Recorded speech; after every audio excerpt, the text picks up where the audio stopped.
Muito obrigado, ministro Veloso. Eu agradeço mais uma vez participar do Fórum Nacional. Deixa eu tirar um pouco da rouquidão. O tema que me foi colocado é a crise mundial e a economia brasileira. Eu não vou falar sobre a crise mundial. Eu vou falar sobre a economia brasileira. Muito bem. Eu trouxe uma apresentação na qual eu quero provocá-los um pouco sobre essa armadilha do baixo crescimento no qual nós estamos metidos. Quer dizer, o crescimento econômico caiu e a questão é o que está por trás disso. É claro que eu não tenho uma resposta, mas eu quero colocar algumas questões que têm me preocupado e que aqui ou ali aparecem na discussão, mas sem a ligação que eu quero mostrar aqui dentro. Há duas características importantes na economia brasileira hoje. A primeira, se você olhar para o mercado de trabalho, você vai dizer que nós estamos em pleno emprego. A taxa de desemprego veio caindo. Quer dizer, ela está hoje perto de 5% da população em idade ativa, que é um mínimo histórico atingido. Você tem uma taxa de ocupação, quer dizer, população ocupada relativamente à população em idade ativa, mais alta do que a média. Você tem um aumento da taxa de participação na força de trabalho, que são características, no fundo, de pressão, de demanda no mercado. E você tem subida de salários reais. Bom, ao lado disso, você tem um crescimento do PIB muito baixo. Quer dizer, nós tivemos um 0,9 lá atrás, nós tivemos um crescimento um pouquinho maior, nós estamos talvez indo para um crescimento da ordem de 3% esse ano. Um pedaço disso é queda de crescimento de PIB potencial, mas é um crescimento baixo. Quer dizer, eu diria o seguinte, quer dizer, pensar em usar o crescimento populacional como uma fonte de crescimento econômico, hoje em dia no Brasil é uma coisa difícil. Quer dizer, a demografia está jogando contra isso. Quer dizer, nós temos uma taxa de crescimento populacional que já veio abaixo de 1% ao ano, e a taxa de crescimento da população em idade ativa está em 1,5%, e cadente. Quer dizer, aos próximos 12, 13, 14, 15 anos, a taxa de crescimento da população em idade ativa converge para o ritmo de crescimento da população, que será lá menor do que 1% ao ano. Quer dizer, obviamente, se você quiser crescer, você vai ter que encontrar formas de aumentar a produtividade da mão de obra. O que significa investir em educação, o que significa criar investimentos em capital físico que permitam aumentar a produtividade da mão de obra, sem o que o país não consegue crescer. Bom, esse é um ponto, quer dizer, só que no curto prazo nós estamos enfrentando um mercado de trabalho em pleno emprego e a taxa de crescimento é baixa. A pergunta é a seguinte, por que a taxa de crescimento é baixa numa situação como essa? Há duas interpretações possíveis. A primeira é a seguinte, bom, é um problema de demanda. O Brasil não tem demanda. Mas como é que é possível você imaginar que é um problema de demanda? Você tem pleno emprego no mercado de mão de obra. Quer dizer, vamos olhar para o lado da demanda, você vê que o consumo cresce a uma taxa razoável. Quem não cresce é o ritmo de investimento. Bom, eu acho que esse ritmo de investimento baixo com o pleno emprego tem uma ligação. Eles não são independentes. Deixa eu olhar isso um pouquinho mais em detalhe.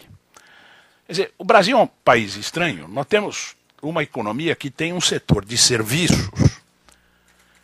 O setor de serviços inclui o governo, inclui educação, inclui saúde, inclui comércio, inclui intermediação financeira, que é um setor que hoje monta 69%, quase 70% do PIB.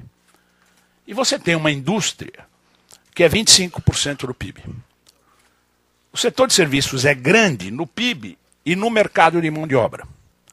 A indústria é menor no PIB e no mercado de mão de obra. O último dado disponível, que é o dado das contas nacionais de 2009, mostra que você empregava no setor de serviços 60 milhões de brasileiros. Empregava na indústria 20 milhões de brasileiros. Quer dizer, se você tem uma indústria que não cresce, mas um setor de serviços, comércio, intermediação financeira, educação, saúde crescendo, esse setor, no fundo, está demandando mão de obra e ampliando a demanda de mão de obra. Os salários tendem a se equalizar nos níveis de qualificação. Se você pegar os dados das contas nacionais e olhar em média, quando os níveis de qualificação são controlados, o salário médio do setor de serviço é muito parecido com o salário médio da indústria. Isso destrói um pouco aquele mito que é só a indústria que paga muito. Isso porque as pessoas julgam que o setor de serviço é o setor da manicure, do barbeiro, não é o setor do professor, do médico, do indivíduo que é um gerente de uma cadeia de lojas, que domina um sistema de real time para poder, no fundo, dimensionar estoques para não perder vendas, que é um indivíduo que, no fundo, é o operador de mesa de um banco, que, no fundo, tem que tomar decisões extremamente complexas sobre o que compra, o que vende, o que financia, o que não financia. O setor de serviço é muito mais do que a manicure e o barbeiro. Quer dizer, ele equaliza salários. Se você tiver um setor de serviços crescente, a taxa de salários em pleno emprego cresce. Cresce para o setor de serviços e cresce para a indústria, ainda que a indústria esteja admitindo. Eu tenho nesse gráfico que está aqui a taxa, duas séries. Essa série, isso aqui é tirado do PIMES, a pesquisa industrial de emprego e salário, do IBGE. Isso aqui é a taxa média de salários reais na indústria, ela cresceu o tempo todo. E aqui está a produtividade média da mão de obra. Quer dizer, você pega a produção industrial e divide pelo nível de emprego, dá aquela curva azul. Se você tem um aumento de 10% de salário real e cada trabalhador produz 10% a mais, o custo de mão de obra não cresce, porque ele está gastando 10% a mais em salário, mas ele está produzindo 10% a mais. Agora, se o salário cresce acima da produtividade média da mão de obra, aí o custo unitário de mão de obra vai lá para cima. Isso aqui foi a crise de 2009, que jogou a produção para baixo. Como existe no Brasil um processo de retenção de trabalho, quer dizer, os empresários na indústria, no setor de serviço, etc., quando cai a produção, eles não saem despedindo gente. Porque é custoso despedir, contratar, retreinar. Tudo isso tem uma série de custos que são muito grandes.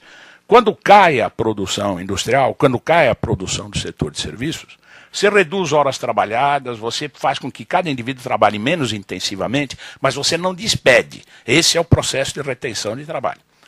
Quando a crise afetou o Brasil, aqui atrás, a produção industrial, entre esse momento, em 2 meses, ela despencou 25%. Isso não foi só no Brasil, isso foi no mundo inteiro. O ajuste inteirinho foi feito em cima de horas trabalhadas, praticamente nenhum efeito em cima do emprego. Produtividade veio abaixo. Só que o Brasil saiu da crise de 2010 brilhantemente. Quer dizer, a produção industrial da Alemanha, dos Estados Unidos, do Japão, dos países desenvolvidos ainda não voltou para o pico prévio anterior à crise. A do Brasil já estava no pico prévio no comecinho de 2010. Do começo de 2010 em diante, a produção industrial no Brasil não cresceu mais nada. Entre o começo de 2010 e a metade de 2011, ela flutuou em torno de um valor constante e estável, e da metade de 2011 até hoje, ela está flutuando num valor constante, um pouco abaixo desse primeiro valor constante que está lá atrás. Ela sofreu uma contração. Então, à direita da crise, que é essa linha marrom, a produtividade da mão de obra não cresce mais, porque a produção também não cresce, e a produtividade é procíclica, e os salários continuaram crescendo. Bom, o que aconteceu com o custo unitário do trabalho? Entre 2002 e 2007, se dividindo o salário, quer dizer, você vê, ele cai e fica estável nesse nível que está aqui, durante um extenso período. Aí vem a crise, a produtividade despenca por causa do movimento procíclico da produtividade, gera uma explosão de custo unitário do trabalho, que é muito breve, porque no comecinho de 2010 ele já tinha voltado ao nível anterior. Só que daqui em diante, olha o que acontece. O salário cresce, a produtividade não cresce. O custo unitário do trabalho hoje está em torno de 17% acima do que ele estava na média histórica e no começo de 2010. Eu estou falando aqui do setor industrial. O setor de serviços não teve essa queda que teve aqui atrás, que eu mostrei. Portanto, a produtividade não tem este comportamento. Os salários também subiram, mas cresceu a produtividade, portanto, ele absorveu um pedaço daquele aumento de custos. E, em segundo lugar, tem uma diferença. Por mais que o Brasil seja um país protecionista, e eu vou voltar a esse tema daqui a pouquinho, principalmente na indústria, Quer dizer, a indústria é mais exposta à competição de importações do que o setor de serviços. Por razões óbvias, o setor de serviços não exporta e não importa nada. Ele é totalmente voltado para o mercado interno. Quer dizer, por mais que você tenha protecionismo na indústria, ela é, no fundo, afetada pelas importações. Isso não permite que você, num produto industrial, repasse livremente aumento de custos para preços. Bom, o que é a margem de valor adicionado, que é aquilo que conta para calcular o PIB do setor? É salário mais lucro. Se o custo unitário do salário cresce e você não consegue repassar para preço, filho, desculpa, a margem de lucro vem para baixo. Esse é o primeiro fator que eu digo o seguinte, a margem de lucro da indústria está caindo. Bom, deixa eu voltar para um tema aqui dentro. Quer dizer, nós estamos discutindo aqui, o Brasil não investe em infraestrutura. O presidente da Andrade Gutierrez mostrou vários dados sobre infraestrutura e insistiu numa questão, que é a questão da taxa de retorno sobre os investimentos e etc. Tem que ter lucro, senão não tem taxa de retorno. Digamos que, eu vou mostrar depois que o câmbio também mexeu no lucro da indústria, mas eu vou ficar primeiro no mercado de trabalho. Quer dizer, esse negócio estreitou a margem de lucro, e se você estreita a margem de lucro, catapimba para baixo no investimento. Primeiro, o investimento depende da expectativa de taxa de retorno. E a expectativa de taxa de retorno não pode ser alta se a expectativa de lucro não for alta. Só que isso não depende só da expectativa. Depende também do lucro corrente. Por que depende do lucro corrente? Eu acho que os dois amigos meus que estão do lado esquerdo vão insistir que o mercado de capitais é muito importante, mas o lucro retido é a grande fonte de financiamento dos investimentos. Se você não tiver lucro retido, durante um ano você pode tomar emprestado, até no BNDES, taxa subsidiada, faz a farra que você quiser. Só que a longo prazo você está alavancando e, portanto, correndo mais risco. Você tem que manter uma certa proporcionalidade entre recursos próprios e recursos emprestados no mercado para poder, no fundo, manter sadia a empresa. Se cai o lucro e cai a expectativa de lucro, tem que cair a taxa de investimento. Bom, o que eu quero colocar para vocês é o seguinte, hoje o setor industrial investe menos do que poderia estar investindo hoje. Deixa eu elaborar um pouquinho mais. Várias pessoas filosofaram antes de mim, deixe-me conversar um pouco livremente. A indústria é pequena, relativamente ao setor de serviço no PIB. Só que a indústria é muito intensiva em capital. O setor de serviço é mais intensivo em skill, qualificação de mão de obra. Se vocês descerem num banco de grande porte e olharem o equipamento que tem num dealing room do banco, ele não chega nos pés de uma prensa, de uma ponte rolante ou daquelas máquinas enormes para fazer, no fundo, produção de alimentos em escala continuada. Quer dizer, o custo do capital na indústria é muito maior. A quantidade de capital físico na indústria é muito maior. Se você espreme a taxa de lucro na indústria, a formação bruta de capital fixo da economia vem abaixo. Bom, se ela vem abaixo, a taxa média de investimento da economia vem abaixo. Se a economia não tem uma taxa média de investimento abaixo, com capital de melhor qualidade, para usar melhor aquela mão de obra, que é escassa, porque nós estamos indo, o Brasil já foi, há 25 anos atrás, nesse fórum, a gente discutia que o Brasil era uma história de abundância de trabalho. Hoje nós estamos começando a discutir que o Brasil está virando uma história de trabalho escasso. Nós estamos mudando totalmente o sentido de como a gente opera as condições de crescimento econômico.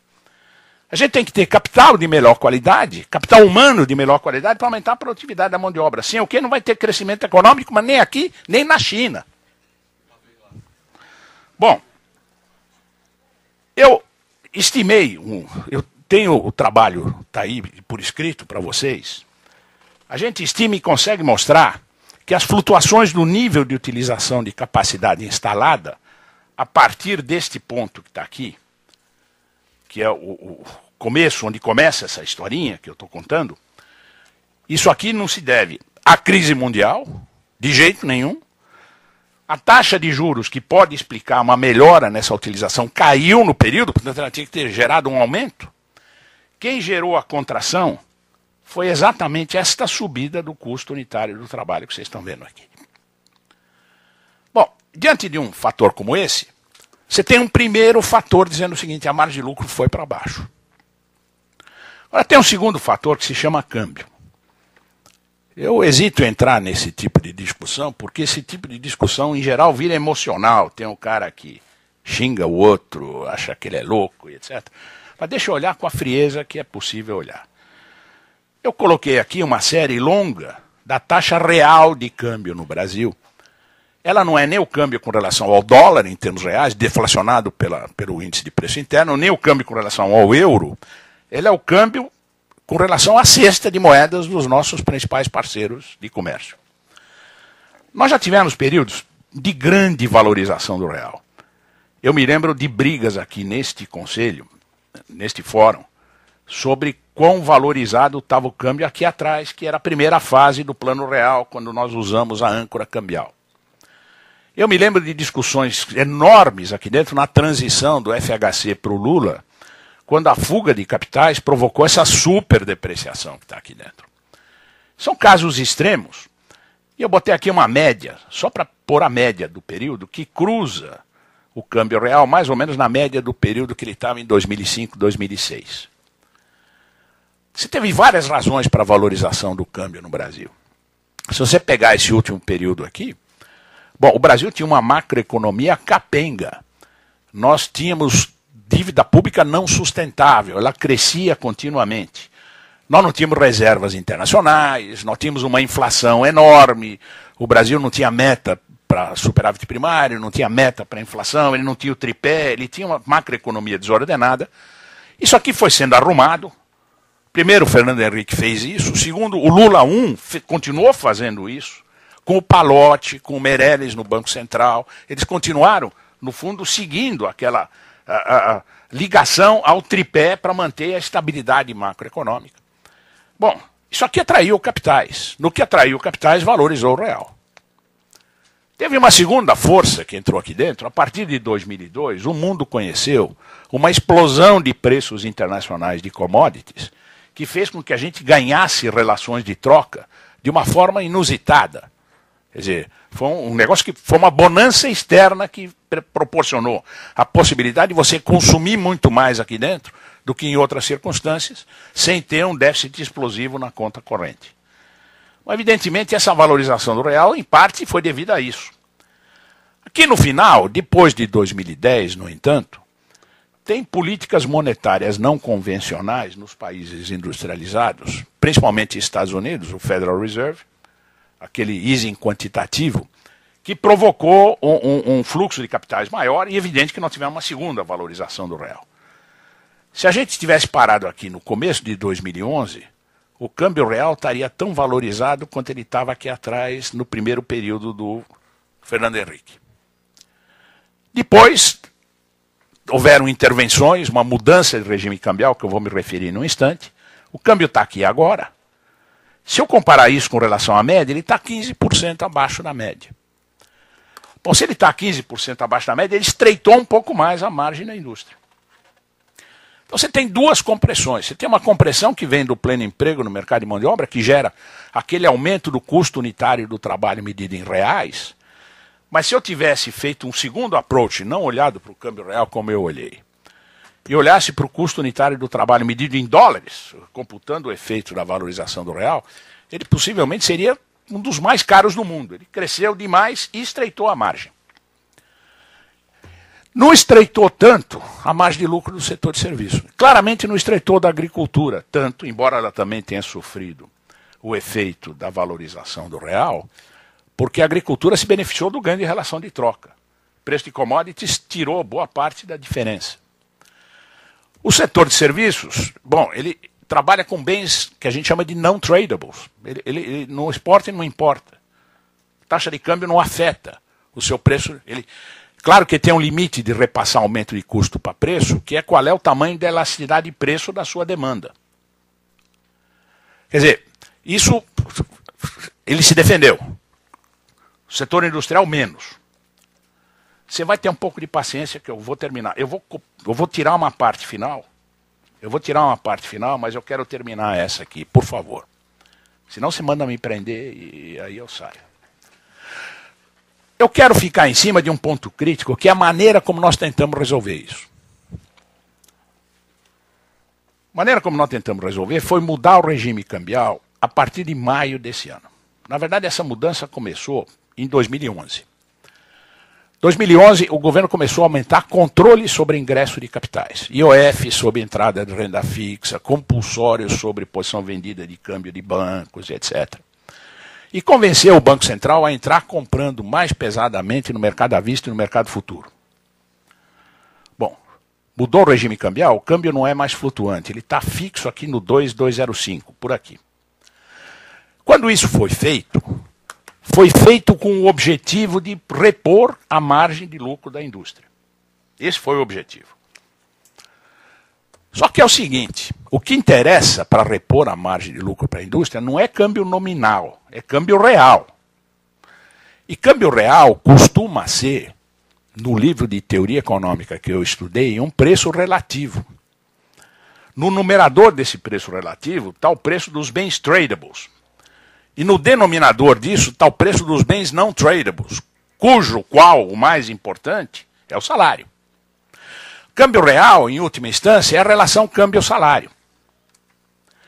Quer dizer, para repor a margem de lucro da indústria, tinha que subir o câmbio relativamente ao salário, o que significa reduzir o salário em termos de preço de bens tradables.